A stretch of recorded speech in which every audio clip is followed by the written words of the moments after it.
আমার জিয়াউর রহমান খুন হয়েছেন। সিলেটের বড়লেখার একটি তেলের খনির কারণে শহীদ প্রেসিডেন্ট জিয়াউর রহমানকে হত্যা করা হয়েছিল এমন দাবি করেছেন তার বিশ্বস্ত শ্রমিক বড়লেখার সিরাজউদ্দিন। ভারতের ভয়ে এতদিন এই বিষয়টি প্রকাশ করেননি তিনি।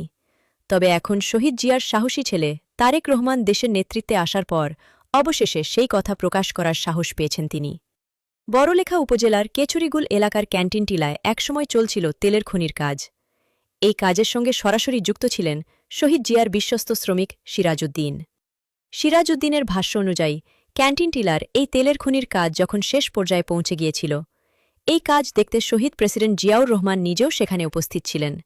সেই সময় তিনি বলেছিলেন, এই তেলের খনি চালু হলে বাংলাদেশের মানুষকে আর বিদেশে গিয়ে কাজ করতে হবে না, বরং উন্নত দেশের মানুষই একদিন বাংলাদেশে এসে কাজ করবে। তিনি আরও বলেছিলেন, এই তেল লাইন চালু হলে ভারতের অনেক তেলের খনি বন্ধ হয়ে যাবে। কিন্তু সেই স্বপ্ন বাস্তব হওয়ার আগেই শত্রুদের হাতে ইন্তেকাল করেন শহীদ প্রেসিডেন্ট জিয়াউর রহমান। আজও কেচুরিগুলের ক্যান্টিন টিলায় সেই খনির পাইপ, গর্ত, যন্ত্রপাতি ও পুরনো রাস্তার চিহ্ন দেখা যায়। এলাকার বহু প্রবীণ মুরব্বী এখনও সেই ঘটনার সাক্ষী হিসেবে এই স্মৃতি তুলে ধরেন। আমি জিয়া সাহেবের লেগে সাক্ষাৎ করছি, এখানে দাঁড়াইয়া জিয়া সাহেব কাজ করাইতেছে। আমি এই অবস্থায় জিয়া সাহেবকে পেয়েছি, কিন্তু আজ আমার জিয়া নাই, বাংলাদেশে নাই। জিয়া সাহেব তো বলেছিলেন যে আমার কোনো বাঙালি কোনো দেশে যেতে দিব না। আমি যদি আমার এই বিএসসির খনিজ সম্পদ আমি উৎপাদন করতে পারি, আমার কোনো বাঙালি প্রবাসী যেতে দিব না, বা আর যাওয়ার কোনো প্রয়োজন হবে না। ভারত আমার কাছে সবসময় হাত পাতে ভিক্ষা চেতে হবে।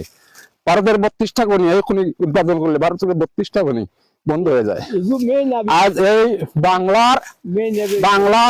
বাংলার সম্পদ ভারত উপভোগ করতেছে, আমাদের উৎপাদনকারী নাই হিসাবে আমরা এটা উৎপাদন করতে পারছি না, আমরা উপভোগ করতে পারছি না। বাংলাদেশ সরকারে মানে এটা বাংলাদেশের একটা গৌরব। এই খনিটা আছে বাংলাদেশের একটা গৌরব। এশিয়া মহাদেশের মাঝে বিখ্যাত খনি, সর্বশ্রেষ্ঠ খনি হলো এটা, সর্বশ্রেষ্ঠ খনি হলো এটা। এখনো কেরোসিনের গন্ধ করে। কেরোসিন তো উঠতে আছে, চুড়াই করলে গ্যাস মারবো, গ্যাস মারলে আগুন ধরবো, কিন্তু আগুন ধরবো আমার সাথে গ্যাস আছে, আমি গ্যাস লইতাম না। গ্যাস মারলে এখানে আগুন ধরে দিব।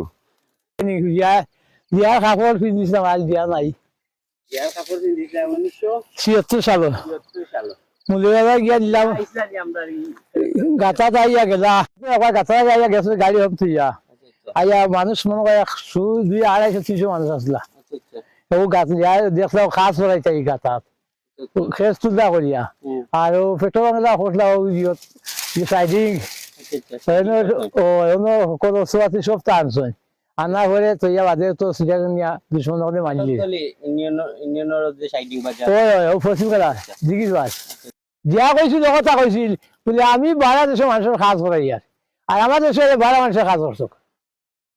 ও উদ্যোগে নিয়া যায় দেখিয়া নিয়া কইসা বলি আমি আমার কত সম্পদ তুই আমার বাংলাদেশের মাঝে, আর বারা দেশে গিয়া মানুষে আমার তাকে কাজ করে। ও দিয়া কই আর আমার ওখান যাওয়ার পরে মাস্টার গেছেন, তাই মৃত্যু গেলা। ও যে ওয়াল হিসাবি আপনি ওয়াল